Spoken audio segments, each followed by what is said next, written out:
देखो थोड़ा थोड़ा बताते हैं, तुमको बताते हैं मोशन, गति के बारे में बता चुके हैं, फिर बताते हैं, शॉर्टकट बताएंगे, ध्यान देना। देखो कोई भी चीज गति में है, किस में है, तो हम लोग कैसे जानते हैं, जब वो अपना पोजीशन चेंज करता है समय के साथ साथ। जैसे मेरा हाथ गति में, तो ये क्या कर रहा है, समय के साथ साथ पोजीशन को चेंज कर रहा है। ध्यान देना, पोजीशन चेंज कर रहा है, ये पता चल रहा है क्योंकि हम इसको ब्लैक बोर्ड या बुक के तुलना में देख रहे हैं कि ये उसके कंपैरिजन में चेंज कर रहा है। सबसे पहले जो कॉन्सेप्ट है वो तुमको बताते हैं। डिस्टेंस बता चुके हैं क्या होता है, बताने दरकार है, बोलो। दूरी, किसी भी चीज का दूरी। जैसे ये तुम्हारा पॉइंट है, यहाँ से लेके यहाँ तक का हम लोग जा रहे हैं गिरिडीह, तो यहाँ से गए कटरवा, वहाँ से सीधा लिए, फिर नौका पोला मोड़े, फिर से जाके गिरिडीह पहुँच गए। तो ये समझ कर तुम्हारा है 5 किलोमीटर, ये तुम्हारा 7 किलोमीटर, 6 किलोमीटर, ये 2 किलोमीटर, ये 1 किलोमीटर, तो सब क्या हो जाएगा, जुड़ जाएगा। तो टोटल डिस्टेंस जो है तुम्हारा 5 + 7 + 6 + 2। दूसरा तुम्हारा होता है डिस्प्लेसमेंट। दूसरा तुम्हारा क्या था, डिस्प्लेसमेंट। और ये तुम्हारा क्या था, शॉर्टेस्ट डिस्टेंस। ये तुम्हारा क्या था, जैसे मान लो क्यों ना दोनों जगह पे पॉल गाड़ते और एक धागा बांधते, तो तुम्हारा यहाँ से यहाँ तक सब उसको लेता तुम्हारा कितना, 10 किलोमीटर। कितना लेता है, तो 10 किलोमीटर इसका हो जाएगा तुम्हारा क्या, डिस्प्लेसमेंट। देखो डिस्प्लेसमेंट एक वेक्टर क्वांटिटी होता है, और वेक्टर क्वांटिटी में जैसे 2 पॉइंट ए बी है, तो उसका डायरेक्शन रहता है from A to B, from A to B, याद रखना, कोई दिक्कत है। तो डिस्प्लेसमेंट हो गया। दूसरा तुमको हम बताए थे छोटे बहुत अच्छा से एक बार, स्पीड, याद है कि 60 किलोमीटर पर घंटा का क्या होता है, मतलब है ना, स्पीड बता चुके थे।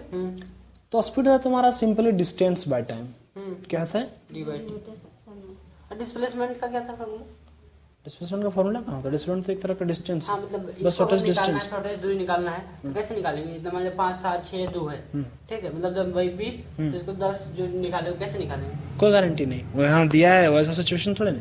जैसे एग्जांपल देते रुको, पहले रुक जाओ।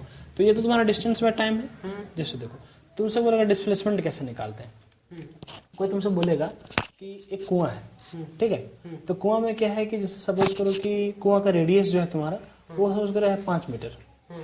एक कोई चींटी है वो यहाँ से चला ये से और बी होते हुए सी तक पहुंचा, मतलब आधा चक्कर लगाया, तो बताओ उसका डिस्प्लेसमेंट क्या होगा। तो लोग सिंपल क्या करेंगे, 5 और 5 10।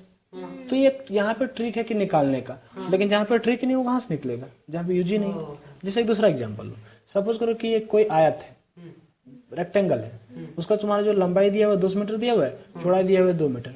कोई भी एक चींटी है वो उसमें ABCD में सपोज करो कि ये से स्टार्ट होता है और सी तक पहुंच जाता है, तो कैसे निकालेंगे, बस पाइथागोरस थ्योरम लगाएंगे, हाइपोटेनस निकाल देंगे खट से, ये हो गया।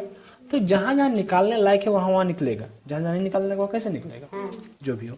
तो स्पीड बराबर क्या है तुम्हारा, distance by rate of change of distance, किस दर से वो डिस्टेंस स्पीड डिस्टेंस चेंज कर रहा है। चौथा तुमको बताता है वेलोसिटी, याद है, बता चुके तुम, बता चुके हैं, इसलिए सब नहीं कर रहे हैं तुमको, ठीक ना। अब वेलोसिटी को तो हम लोग दिखाते थे displacement by time, change of speed नहीं डिस्प्लेसमेंट, डिस्प्लेसमेंट बाय टाइम, विस्थापन परिवर्तन की दर, ठीक है, ये बता चुके हैं तुमको, याद है। एक बताते तुमको क्या, एवरेज स्पीड बताते ना, एवरेज स्पीड क्या था, टोटल डिस्टेंस, जैसे कि इसका हम टोटल निकालेंगे, टोटल डिस्टेंस बटे टोटल टाइम जितना वो लिया, टोटल टाइम, तो इससे क्या निकल जाएगा, एवरेज स्पीड। उसी तरह हम निकालेंगे एवरेज वेलोसिटी, तो टोटल डिस्प्लेसमेंट बटे टोटल टाइम, ये हो गया। छोड़ते हैं एक जो देखते हैं हम लोग एक्सेलरेशन, इसे तुमको बता चुके हैं बहुत बढ़िया से, याद है एक्सेलरेशन त्वरण क्या होता है, एक्सेलरेशन मतलब जैसे वेलोसिटी एंड मतलब जिस तरह स्पीड और वेलोसिटी में चेंज होता है, जैसे मान लीजिए हम लोग यहाँ से स्कूटर में चलते स्टार्ट किए 40 से, तो अपने खुद बढ़ते जाता है। देखो जो तुम्हारा एक्सेलरेशन होता है वो होता है rate of change of velocity, rate of change of velocity by time. Velocity को हम लोग सिंपली v से दिखा दे रहे हैं, स्पीड को u से दिखा दे रहे हैं, डिस्प्लेसमेंट को d इस तरह वेक्टर लगा के, और डिस्टेंस को सिंपल d, ठीक है, कोई दिक्कत नहीं होना चाहिए। एवरेज स्पीड को जो लिखा दिखाओ, ये तुम्हारा हो गया एक्सेलरेशन, ठीक है ना। तो तुम चाहो तो उसको पास करो, नहीं तो छोड़ दो, 1 मिनट बता देते हैं। उधर लिखिए।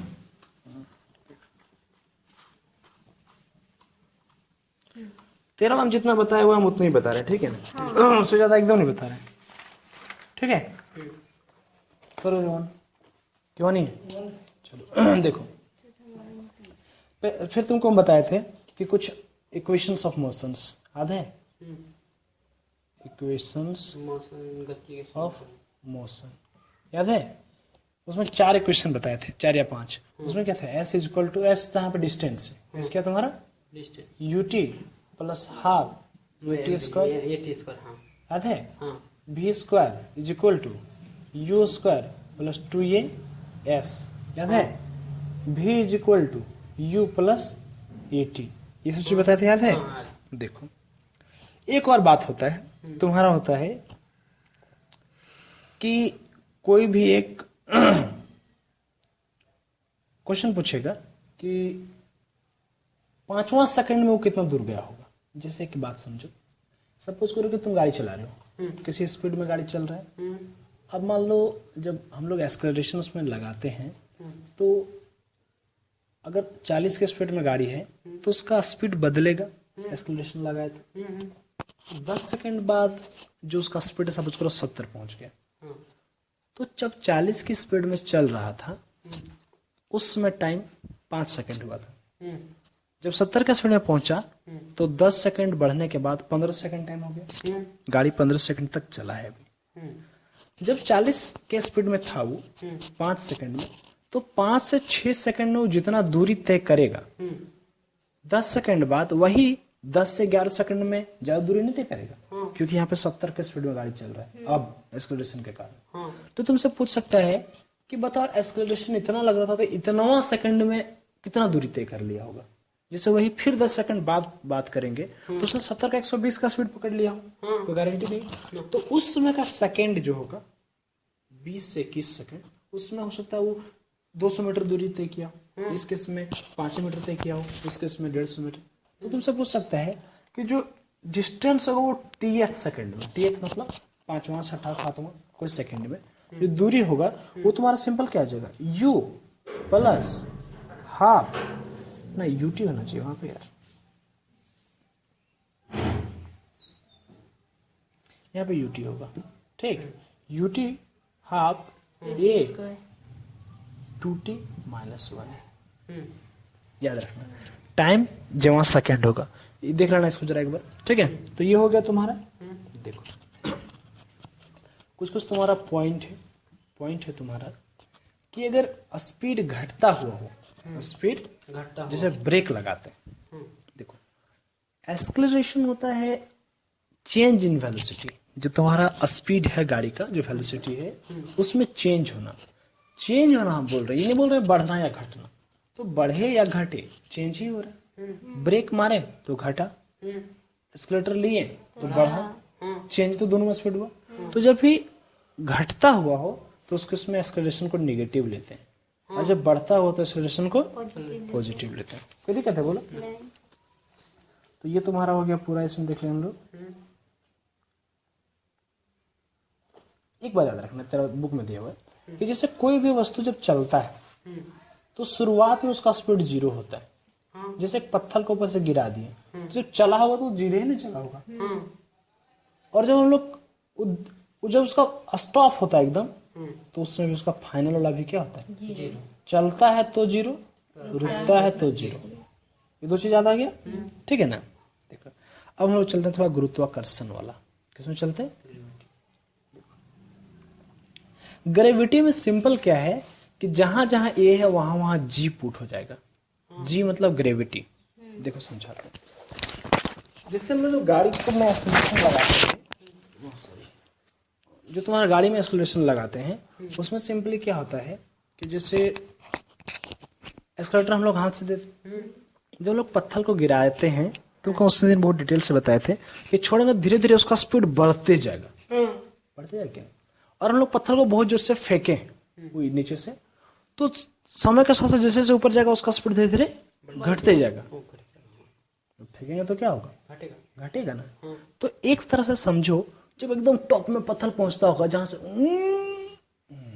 फिर वहां से स्पीड होकर फिर नीचे गिरता होगा क्या? हाँ। तो धीरे धीरे जाके जीरो होता होगा एक जगह पर, हाँ। और फिर वहां से धीरे धीरे गिर जाता होगा, बढ़ते बढ़ते स्पीड।